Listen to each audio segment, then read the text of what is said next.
You love your sports bra, right? Can't imagine a workout without it. The thought of going for a run without support for your girls hurts just thinking about it.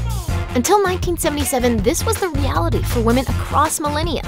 That's right, the history of the sports bra goes back thousands of years. And to tell the story of the sports bra is to tell the evolutionary history of the bra itself. Let's take a trip down memory lane, shall we?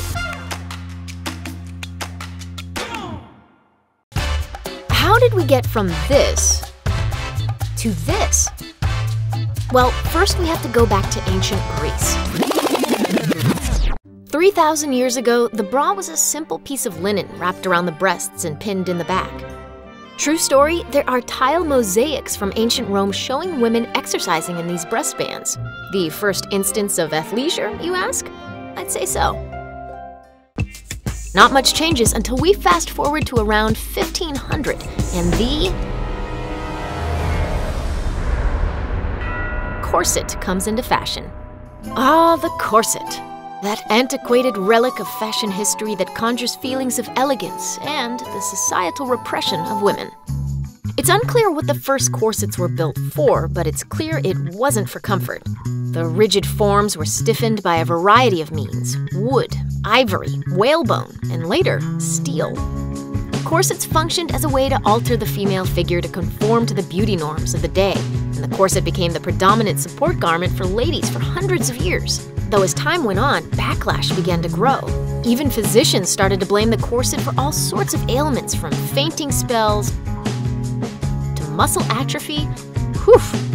Towards the end of the 19th century, alternatives to the corset arose, and alas, the brassiere was born. The woman widely credited as the inventor of the modern bra is Mary Phelps Jacob, aka Caress Crosby. As the story goes, the 19-year-old Jacob was getting ready for a debutante ball, and concealing her corset under her gown became an issue. So she called her maid.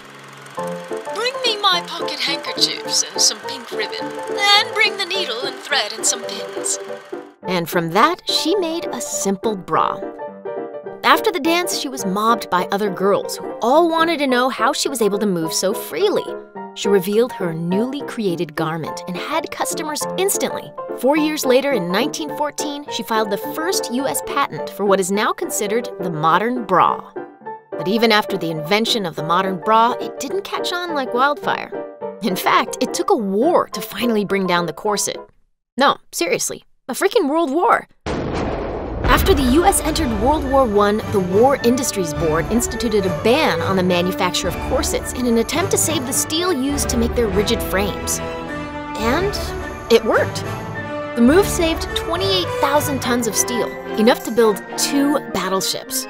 In the decades following, innovations took off. Cup sizes became a thing, manufacturers explored a variety of materials, and different style bras exploded. Women finally had options for their support. Then, in the 70s, 2 things happened. People started jogging. Of course we run, but for recreation. Run for fun? What the hell kind of fun is that? And Title IX passed. With the passage of Title IX, many more women entered collegiate sports, and it didn't take long for them to find the athletic bra selections lacking in the support and comfort department.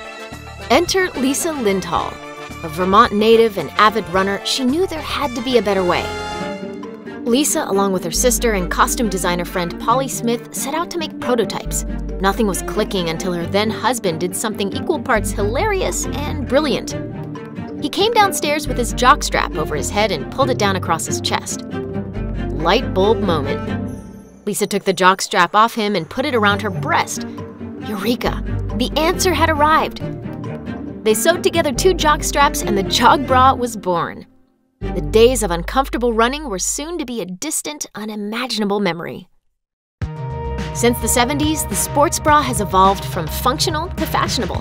Not only that, but the sports intimate wear industry is expected to become a $41 billion business by 2019.